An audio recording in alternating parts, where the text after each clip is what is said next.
Yeah, it's gonna be great. Like we were able to catch PartinG earlier in the PvPs, and honestly, he didn't disappoint He in how really he did. played that out. But here again, it is a battle of the big brains. Like PartinG, he can be so aggressive, he can be so unique. In the same vein, like RagnaroK, he can also like come in here with all these specific builds and these quirky styles. Oh my god, I just can't wait to get into this. And something to add into this as well. RagnaroK, he was recently picked up by Alpha X. Indeed, he was. I just love sushi. I imagine it, RagnaroK. After was it Black Knight Gaming? Yeah, after Black Knight Gaming had to disband, I just imagine Sushi just swooping in and catching RagnaroK before he fell all the way. Yeah, I'm sure Sushi jumped at the chance to sign a RagnaroK. Like he's an amazing player. He's not just a player as well. Like there's so much value in him because He really is. He is. I would say probably the face of the Korean scene right now, as he's been doing a lot of vlogs. He's been doing sort of quote unquote interviews with the other players, a lot more lighthearted, not really the standard interviews that you normally get. But yeah, he's just been, as you said, making a lot of content, and he's that's extremely valuable for a team. Oh yeah, definitely. Like RagnaroK right now, he's giving Crank a run for his money. Same with TY. I said it. Oh, it's a race. Crank, of course, he's focused a lot more on streaming and casting. RagnaroK is more of like, I don't know, he has like vlogs and different kinds of content. But regardless, like it's really cool that here in 2020 we have this. We have a Crank, we have a RagnaroK, we have a TY as well. We have all these players making not just playing but making content. Exactly. 5 years ago on the Cuspa, you would never have expected this to come out of it. Oh yeah, to come out of Korea. And I do think that those three players that you mentioned, they do fill different niches. As we were saying, RagnaroK more focused on the vlogs, showing off the daily lives of these Korean pro gamers. Crank, he's streaming and casting. TY, he does a couple of vlogs himself. He does give us a bit of an insight to a Freak of Freaks, as well as the dynamic duo of Special and Armani. But he's also very focused on doing things like guides, analyzing VODs. Yeah, definitely. I feel like, and there's room for more. Like, I feel like RagnaroK encompasses that for Zerg players in Korea, TY for Terran. Crank, he's not necessarily a pro player anymore, so he is more like entertainment value. So there's room for like a Protoss player to step up. And I mean, I'm not gonna you. Patience. Looking at you, patience. He did post something on Twitter a while ago that he was like recording something with Bjorn. Where's the mixtape, Patience? That's what I want to know. Oh my god, I would love it. I would love that, by the way. Patience dropping the hottest mixtape out of Jeju. And speaking of what we would love, we are now on Pillars of Gold. LE holding up the Golden Wall. LE protecting the Eternal Empire. LE, of which the LE submarines are kept. In the bottom left-hand corner map, spawning all the way in the bottom left-hand corner map, the red Protoss player coming down all the way from Korea. He is going to be representing Dragon Phoenix Gaming, DPG. We have PartinG. It's actually PartinG. I don't know why I tried to do that accent. I apologize. And spawning in at the top right-hand corner of Pillars of Gold LE, we have the South Korean Zerg player, the Blue Zerg, representing Alpha X. It is RagnaroK.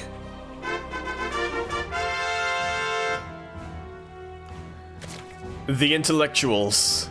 They are just on their podiums right now. Standing. Oh my god. At attention. Yeah. It's a battle of the brains right now. We're gonna see them duke it out, meet head to head here in Pillars of Gold, and I just can't wait. Again, like we were talking about how PvZ, at least for me, I love it. I'm here, I'm at home, and what a better PvZ than this? This is a matchup that I don't think we've had the luxury of casting before. Well, I mean, we literally just casted Super Hurricane, so that was a PvZ. I meant specifically these players. RagnaroK is PartinG, not so much, which is kind of weird. I feel like both players, to be fair, I think PartinG kind of had a bit of a higher peak in this past couple of years, but Yeah, for the longest time, I rated RagnaroK and PartinG on around the same level.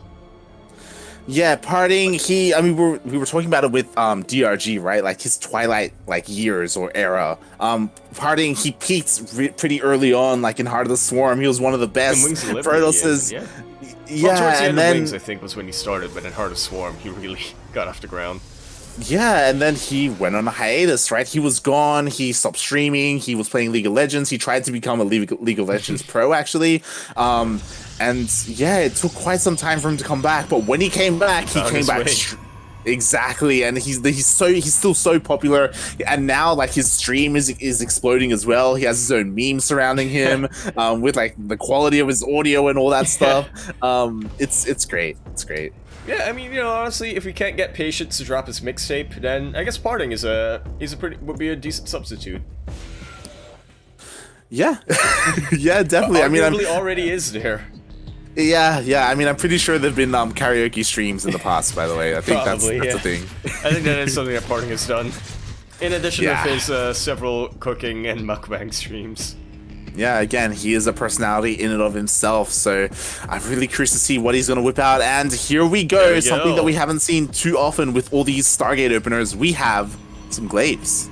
It's so funny to say that, isn't it? Yeah, glaives. We haven't seen that in a while in PvZ, but we actually haven't, at least on this week.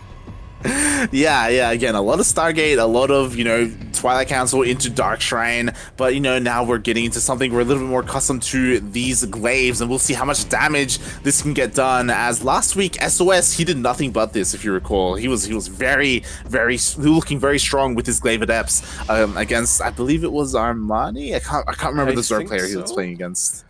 Yeah. Might have been Rex. May have been Rex. They did play against each other last week. Yes, that's true. That is true. I do recall. And we'll see how RagnaroK is able to respond to this, as I don't believe he's going in now for that Overlord Scout. Yeah, he sort of dipped his toes a little bit earlier, but didn't really see anything. Does see the Warp Prism, and that should be the tip-off in addition to that Twilight Council. RagnaroK inadvertently was already preparing for this. I guess he was playing it a little bit safe, as the Roach Warren is now going to be finishing up pretty soon, and yeah, the creep threat is pretty alright. Yeah, so it's okay, and the Roach Warren, it will be finishing up as the War Prism gets here, so it will take a little bit for the Roaches to really come into play, as here we go, the initial Adepts are already being morphed in. We do have a decent amount of Queens, and the Lings are ready for the Shades to commit into one of the bases. And here comes that first Shade. RagnaroK being so active with these Zerglings, but in a little bit of opposition. RagnaroK does want to come in, but does not get the surround that he wanted to. Does get the surround eventually, though. There's going to be a bit of an elevator situation here, with the War Prism and PartinG actually keeping most of the Adepts alive. Yeah, and here we go. He bought enough time for the Roaches to come out. I love this as well. RagnaroK, he noticed that there was creep missing between the main base and the natural, so he does throw down a creep tumor there as well to help with that. And yeah, so far he has defended quite well. Still no drone damage done, but PartinG, he's still committing to this. That he is. PartinG is nothing if not committed, but does not commit to that Shade, because that's a bit of a trap. Yeah, and we've seen this before. He's actually going for a Disruptor drop behind this. Like, he has a Robotics Bay on the way. Now, is it going to be a Disruptor drop? It's probably going to be a Disruptor drop. Yeah, we saw this from Pez during ANZ Champs this weekend. Like, he was consistently going for this kind of style, like Glaive Adepts into Disruptors. We'll see if PartinG goes for Disruptors as well. Obviously, Colossus are also an option, and actually, with these two Adepts, already getting a little bit of drone kills. Yeah, PartinG, his attention is a little bit elsewhere. Does in the natural. At least one of the Adepts alive. The natural RagnaroK. The Adepts, they shade in. The Adepts do shade in. And 6 drones already going down. Yeah, and now he shades all the way into the third base as well, looking to try and target down more drones. He actually gets a couple, and he's actually dealing with all the Lings as well. That he is. This is a really... It had a bit of a slow start, but if at any point you're able to get the Adepts running, this is your major strength. RagnaroK just pulled back and forth and paid the price for it with 7 drones. Yeah, I mean, 7 drones, it's not the end of the world, but it is some nice damage already done by PartinG. And surprisingly, the Robotic Spade did finish up, but still nothing quite being produced from it. Only, oh, there we go, the Disruptors, they're on the way.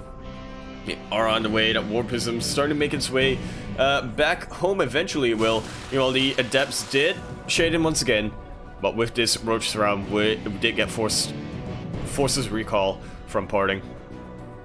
Yeah, that he does, and PartinG, he backs off. Again, he does some decent drone damage, actually keeping the Warp Prism here on this side of the map, looking to continue to apply some pressure. So again, we'll see if he even goes for some Disruptor drops, like some Disruptor Harass, or if instead he's looking to just incorporate it into his main army. I guess he could send a Disruptor across the map and then get picked up by a Warp Prism, but it is going to be the other thing that you said. He's just incorporating it into his army, which for now, right call, as RagnaroK is looking to push out. Yeah, and again, Disruptors, they can do so well against Roach Ravager. We talked it before. We talked about it during the weekend. Like, yes, it can be so... Yeah. Yeah, it can be so awkward for Roach Ravagers to split against the Disruptors, and here we go, they both get picked up by the Warp Prism. Well, but he needs them here in his main army. That he does. This is going to be a really nice surround, though, coming in from RagnaroK, and this is actually a brilliant surround. These Disruptors, they do not know what to do. Does start to get a Purification over off, and that was a decent amount of Roach Ravager, but with that Roach surround, what is left of PartinG's army? It is in absolute shambles. Exactly, both Immortals just got picked off. Like, PartinG, he was focusing on saving his Disruptors instead, and I don't know if that was the right call. We will see, as there actually is a decent amount of shield batteries at this third base. He does use the overcharge to stay alive, and he has recharged his Purification Novas. Absolutely, and that is the most important part from PartinG, right? Sure, losing the Immortals, that's not what you want. But with the Disruptors still alive, there's another opportunity. 3 Ravagers get picked off by Purification Nova. And there you go, PartinG, he still has a shot, but it's rough, but he still has a shot, thanks to those Disruptors. Definitely. Like, with these Link Stalkers as well, he's able to hold on at his third base. A couple of Links do sneak into the main, though, of PartinG. We'll see how much damage can get done here as a couple of probes are getting taken out. A lot of lost mining time, but what's important is that PartinG did hold. PartinG did hold. It all comes back to that equalizer.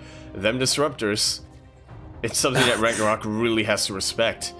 Exactly, yeah, and it was, as we saw, it was the right call for PartinG to focus on saving his Disruptors, leaving the Immortals on their own, as the Disruptors, they are the great equalizer they were able to hold and bring him back into this, as now PartinG, he's, they're equal on workers, like, which is always the better thing for the Protoss player. It absolutely is. Meanwhile, RagnaroK switching up his tech, going into Aspire. The Disruptor is in the caught out. Now Purification Nova did manage to land, but yeah, now PartinG, he's down to 1 Disruptor. Yeah, that was an expensive loss. He has lost 2 Disruptors so far, PartinG has. But he's continuing to reinforce. Like, RagnaroK, he was maybe caught a little bit off guard. He needs to focus on his army, and he doesn't really have much. Yeah, he started joining up earlier. GG is called, and PartinG takes game number 1. Now, that was a pretty intelligent game, if I have to say so, Light. Yeah, oh my god, that almost went in the favor of RagnaroK. Like, as we saw, it looked like RagnaroK was about to break PartinG, but oh my god, the way that he fought back to his third base, where he already had 3 shield batteries up and running at his third to help support his army, like, that was just really well done. Really nice control there by PartinG, able to hold on with not much and long enough to warp in more and more Stalkers to reinforce. It really was, and I guess again that really just comes down to how important it was for PartinG to first keep the Disruptors alive, and then because of that, he was able to keep his third base alive. He was still in a pretty healthy economy, which then enabled him to warp in that much more Stalkers and just take the initiative. I just love that game, how in that game you can really see both players reacting to one another, taking in that information, thinking, what can I do with what I've got? Exactly. That game could have really gone either way. It was really nicely done there, and what a game 1. That was only game 1. That was only game 1. The intellectuals. Exactly. This is beautiful. We are, as a reminder, we are in a best of 5 here in the semifinals of ESL Open Cup Asia number 31. RagnaroK versus PartinG, and we are loading in on Ice and Chrome. Actually, it's PartinG 1 and Pillars of Gold.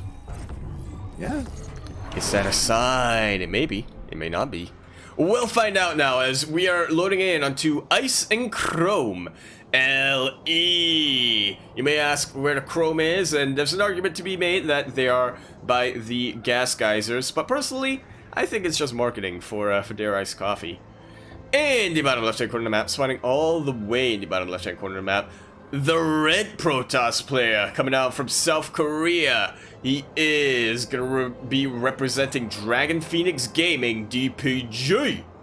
We have PartinG.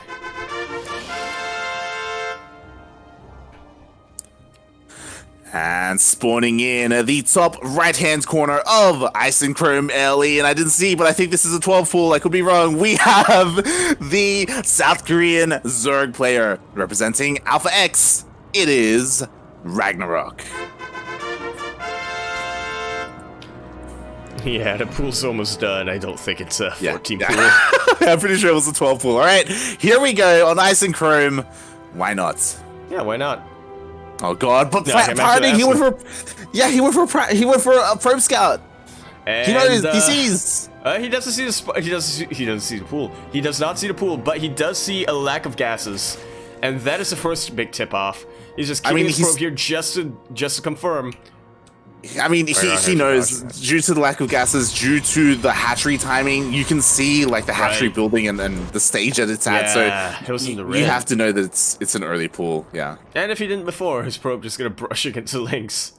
Exactly. So here we go. We do have the wall being thrown down, immediately chronoing out that first zealot. He already has it done. The second zealot is on the way. So, and even a second pylon as well, just in case the first one gets sniped. So everything stays powered. Exactly. Even keeping the probes here, just in case he needs to throw down another building to keep that wall up. And PartinG, he's doing a bit of a dance. He knows he has to micro pull this off, and he's just looking to really shut down RagnaroK in style. Exactly, yeah. It's so important that you bring probes here as well to stop your zealots from getting surrounded, to deny that surface area. But one of the zealots does get surrounded, getting so low on health. RagnaroK, he's trying so hard to get some damage done here, but so far, PartinG, he's defended quite well. Absolutely, and these Zerglings already really badly bruised. A couple of adepts coming out right now. Even chronoing the more injured gateway. PartinG, that was not the right call, my guy. He left the door open. But again, with the adept, like, damage shouldn't really be done. Like, instead, these lings are really only just scouting. They're being annoying. They're buying time. They're not really get too many probe kills, if any. That's actually a really nice bait from RagnaroK. Oh, he's gonna get the gateway. He's gonna get the gateway. He's gonna get the gateway. The Zergling just barely does not get the gateway. 13 health. What is that? 3 more hits? Jesus Christ, that was so close, and just like that, PartinG, he holds immaculately. What did he lose? He lost a little bit of mining time because of the probes, and that's literally it. He has not lost a unit.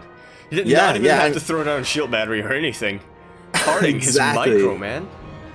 I mean, you can definitely argue, like, like you can argue like, oh, you forced him to make 2 zealots. Ideally, you don't want to make zealots, but at the same time, like, to hold that, it was completely worth you don't want to die either. Yeah, It depends on where your priorities are at, to be honest. Exactly. Like, do I want to make these zealots? I don't know, but I mean, I guess I'll stay alive if I do. It's like, but is it worth it? Is it worth? I don't know. And because of this, like, yeah, these 2 zealots and these 2 adepts, they can pack quite a punch. They're looking to try and focus on one of the queens. And they all already do. Could actually potentially get a second one, but the adepts do come into a shade, and there's not a lot here. Only 2 Zerglings, and these are slowlings, mind you. RagnaroK could have a lot of trouble keeping this defense, and PartinG, he's just looking to get drone damage. Exactly, because of the 12 pool, gas is so late. Link speed hasn't even started yet. RagnaroK is still trying to get that first 100 gas, so these adepts, they can trade so well against these slow lings. Oh my lord, takes out 4 drones already. A 3rd adept here, just to take a bit more damage. This might not be game ending right now, but it can definitely be the first domino. This is at least a couple of dominoes right now. Like 6 drones went down, a bunch of lings, all that scouting information. PartinG is just in complete control of this game after that 12 pool. He just took the game. Ball is so far in his court, RagnaroK doesn't even know what game he's playing. Yeah. Jesus Christ. And with that, we do have that Dark Shrine just starting up for PartinG. Like, again, like, RagnaroK, he's just, like, trying to get himself established on his bases. Like, he's struggling right now. He's not ready for DTs. Like, oh my god. Like, he has no lair. He doesn't have the gases for a lair. He doesn't have any spores quite yet either. Yeah, he can't afford to cut corners in this economy to get those spores. Exactly. Oh my god, and look at this, in the main base of PartinG, he did have a patrolling stalker to stop an overlord from coming in as well. It doesn't even matter, PartinG, he's just pushing out with what he has. this could just be the final blow. That Roach Warren still a long ways off. Now, there is a decent number of links for RagnaroK, so if you can really time the surround well, they are still slow. They are still slow. They are still slow. They're still slow. If you can time the surround, does not manage to. Yeah, PartinG is not coming to that. And now that Glaives are done, it's going to be even Glaives are done. At the same time, Speed is done as well, so nice surround. But Lings, they just melt. Yeah, they do just melt, and there are a couple more adepts here just to sort of bail them out. PartinG now just targeting down the queens one by one. Yeah. And with that, all the Lings are going to go down, except the Roaches are finally out. With these Roaches, he should be able to push this away. But now the Dark Shrine is finished. The DTs are already being warped in. There's no detection whatsoever. Whatsoever. Okay, this is four. This one's four by one's four by RagnaroK's base, but he knew the writing was on the wall. GG is called, and PartinG now on match point. We could have another PvZ for a grand finals night. We could, and what a PvZ it would be. But before we get to that, again, it's not over just yet. We are getting into game number 3, and this is where RagnaroK has one final opportunity to bring it back, to stop this 3-0. Can he do it? Exactly. We've seen RagnaroK reverse sweep before. Can he do it again? Yeah, we've seen him take down Titans. We've seen him take down Zest of all people. But here he is against a beast of his own, against PartinG. Can he do something here as we are loading into Death Aura? We're gonna say no 12 Fool. 12 Fools can do well here. They can do well here. I would be very surprised if RagnaroK decides to go for it again, though. Just from seeing how well PartinG defended it last game, and because it's Death Aura, I wouldn't be surprised if PartinG goes for a Probe Scout once more. But we're gonna have to figure out, as we are now on Death Aura. LE. We're in the top left-hand corner of the map, spawning all the way in the top left-hand corner of the map. We have the red Protoss player coming down all the way from the land of Korea, already here on match point and looking to drive it all the way home. Can he do it? It's actually looking pretty likely. Representing Dragon Phoenix Gaming, DPG, we have PartinG.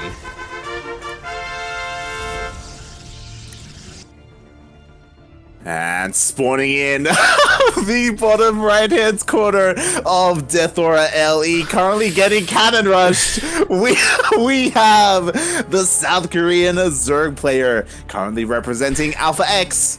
It is RagnaroK. I was a fool, Light. I was a fool. I was a fool to think that PartinG was gonna go for a Probe Scout and then go into a macro game. No, that's on me. I have never been so wrong at something so obvious. I mean, you know, there is a probe across the map at least. You were half right about that. I mean, it is kind of scouting, and here we go. The wall is the wall, and this time he's not messing it up. This time it is fully done, unlike what we saw earlier with Ranger. And oh my god, buddy. Just like that, it's tight. The pylons are down, and we will see. There we go. The first cannon gets thrown down as well. Packed tight. Oh my god. He's being very attentive, and that's actually in range for a gateway and a cannon. Oh my god. And a cannon. Yeah, the cannon's gonna finish up, and he forces the cancel on the hatchery. That he does, and PartinG is being so conservative with his pylons. He does not want to waste money where he doesn't need to. Oh my god, no! And because because of the spawning pool placement, it's in range of the cannons, so that means the spawning pool could go down. I'm in absolute awe right now, Light. I am in absolute awe. This is such a good position from PartinG to figure this out. You can really tell that PartinG has done this before on Death Aura. He's really worked out the kinks in this build and where to position everything. And at the moment, like PartinG, he still has the probe alive. He has a pylon on the high ground giving him vision, and yeah, it's going to go down. The spawning pool is going to go down. And with that, you know, RagnaroK, he's getting a couple of spines, and that's the first step to your cannon rush defense, but it is not going to be enough, especially not when there's a Zealot on the way. Exactly. It's a first step, but you're already a step behind, a couple of steps behind when you lose that spawning pool. Ooh. Like, oh my god, no more links, no more spines. He doesn't have high ground vision, so this will eventually be cleaned up, which is definitely a good thing for RagnaroK. But again, like, what he can really, he can just drone up right now. He can't really do too much else. That he cannot. Zealot does eventually go down. And PartinG a little bit reluctant to make a second one, but it's because he's just sort of given up on even trying to take the main base. He is just getting such... He's just fortifying himself so well in this natural base of RagnaroK. Now, RagnaroK did get a second base. It's a bit of an unnatural position, the unnatural base, if you will. Yeah. Oh, okay then. But he knows the position he's in there.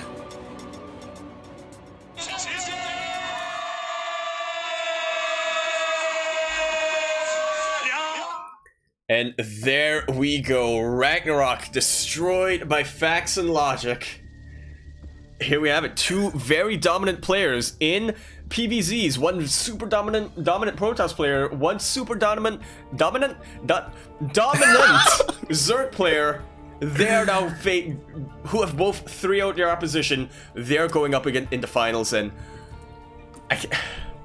I'm still in awe. Like, just the performance that both of these players have given us, Sue and PartinG, now all coming together. This is gonna be hype. Exactly, dominant performances by both of these players, and again, just really well done by PartinG.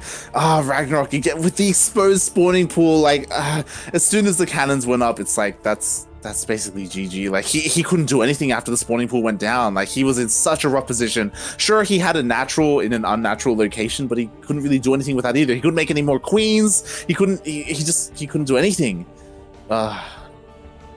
GG. GG. And here we go. As you were saying, both of our semi-finalists were dominant in the semi-finals. We're going to be heading into an amazing ZVP. Going into this, I was a little bit worried that it may be a mirror matchup in the finals, but no, it is another ZVP.